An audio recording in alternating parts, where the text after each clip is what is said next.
Welcome to today's video.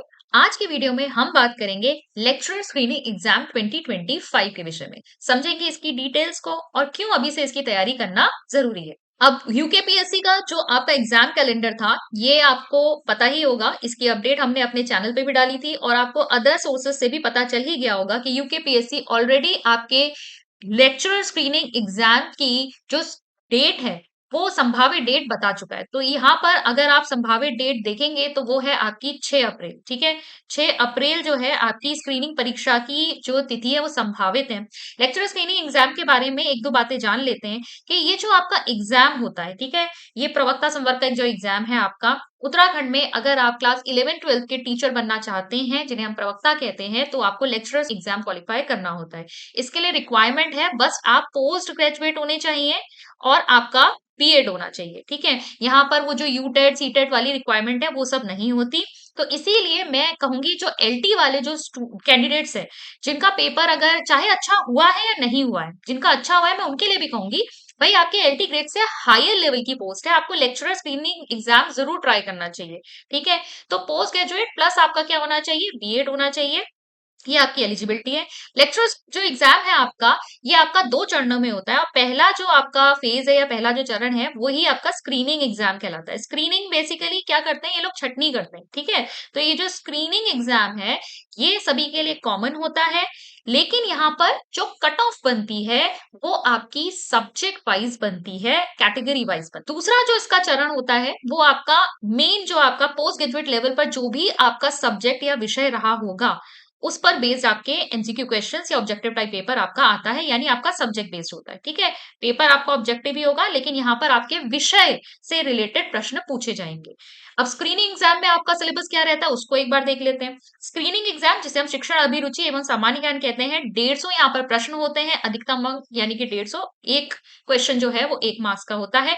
2 घंटे का आपका समय होता है। नेगेटिव मार्किंग होती है यहाँ पर। ठीक है, ऋणात्मक मूल्यांकन पद्धति यहाँ अपनाई जाती है।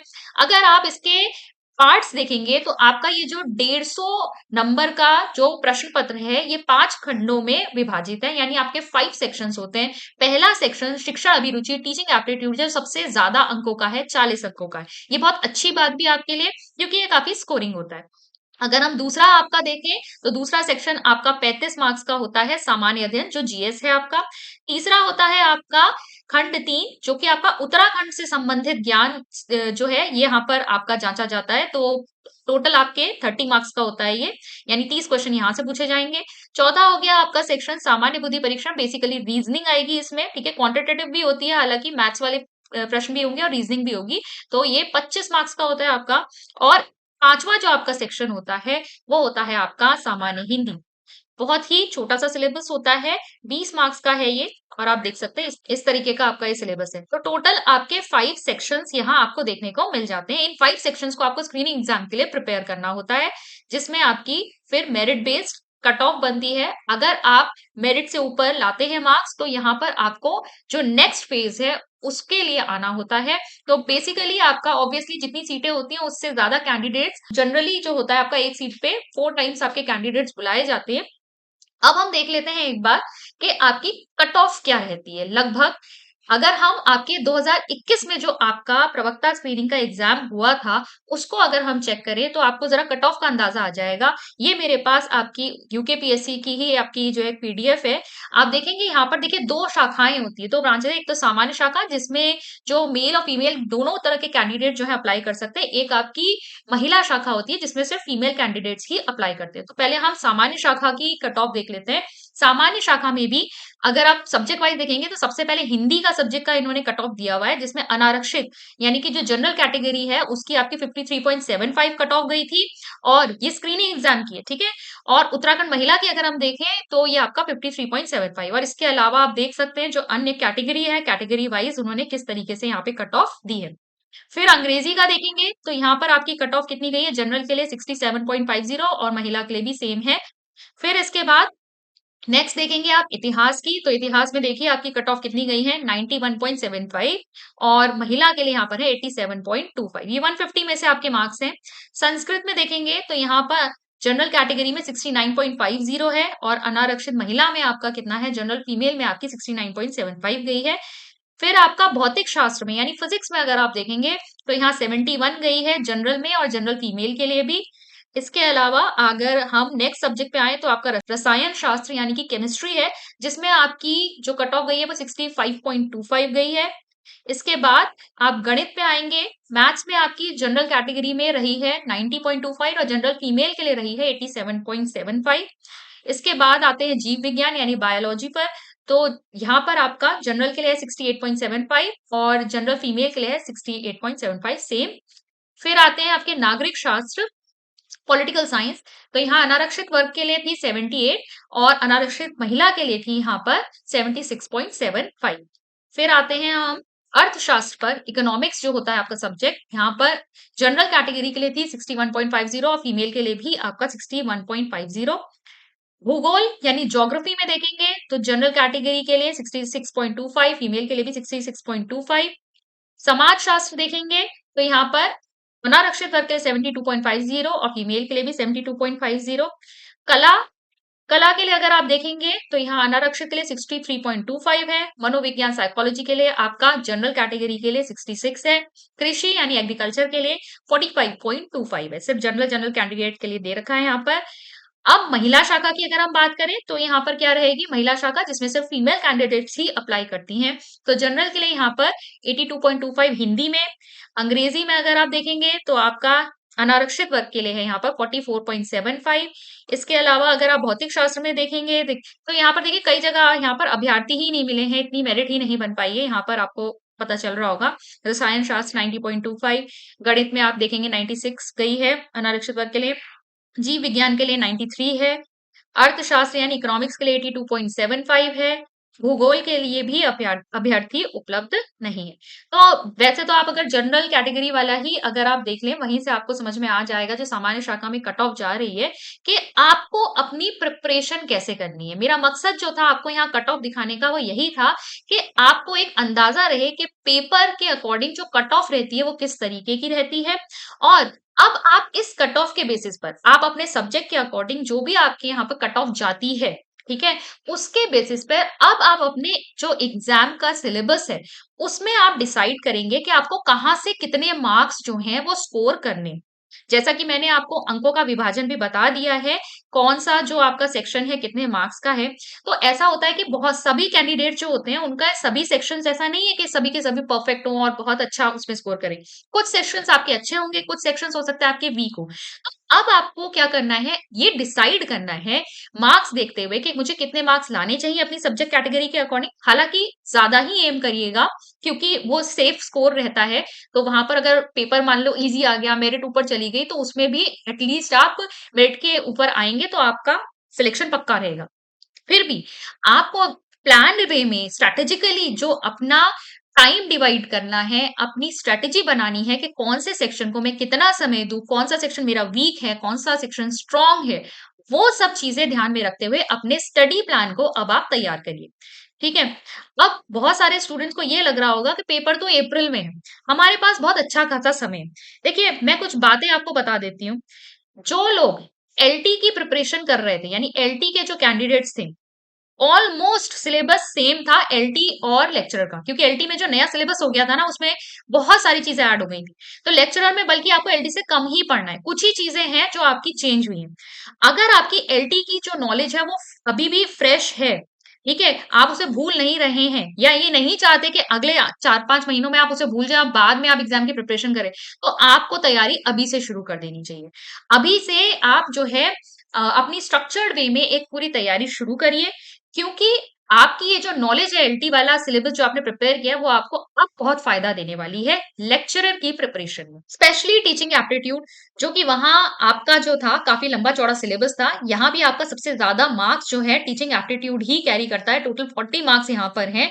काफी स्कोरिंग है, क्वेश्चन यहाँ पर बहुत घुमा फिरा के नहीं पूछे जाते, ऊपर ऊपर से ही क्वेश्चंस पूछे जाते हैं यहाँ पर, तो इसलिए आप अच्छी तैयारी इसकी कर सकते हैं। अभी से तैयारी करने का एक फायदा तो आपको ये मिलेगा कि आपकी एलटी की नॉलेज जो है यहाँ काम आ जाएगी। दूसरा आपको फायदा ये जरूर मिलेगा कि अगर आप टाइमली अपना स्क्रीनिंग का सिलेबस कवर कर लेते हैं तो आपको अपने मेन सब्जेक्ट पे काम करने का भी अच्छा खासा समय मिल जाएगा। देखिए, मेन सब्जेक्ट को छोड़ना नहीं है, उसकी भी अच्छी तैयारी रखनी है। स्क्रीनिंग एग्जाम क्वालिफाई होने के बाद आपको फिर अपने सब्जेक्ट के लिए भी तैयारी करनी होती है। तो इस भरोसे मत बैठिए कि जब हमारी स्क्रीनिंग होगी तब हम सब्जेक्ट की तैयारी करेंगे। थोड़ा टाइम आप अपने सब्जेक्ट को भी दीजिए। आपके अच्छे क्वेश्चंस यहाँ पर पूछे जाते हैं, बहुत हाई-फाई नहीं, क्योंकि एलटी में जैसे कि बहुत ही ग्रेजुएट लेवल के भी क्वेश्चंस पूछ देते हैं, यहाँ पर ऐसा थोड़ा कम होता है। यहाँ पर एक बैलेंस्ड वे में पेपर बनाया जाता है। अगर आप प्रीवियस ईयर पेपर चेक करेंगे, आपको समझ में आ जाएगा किस तरीके के क्वेश्चंस वहाँ पर पूछे जाते हैं। लेकिन मेरा कहना यहाँ ये है कि आप स्क्रीनिंग एग्जाम की तैयारी टाइमली कंप्लीट कीजिए।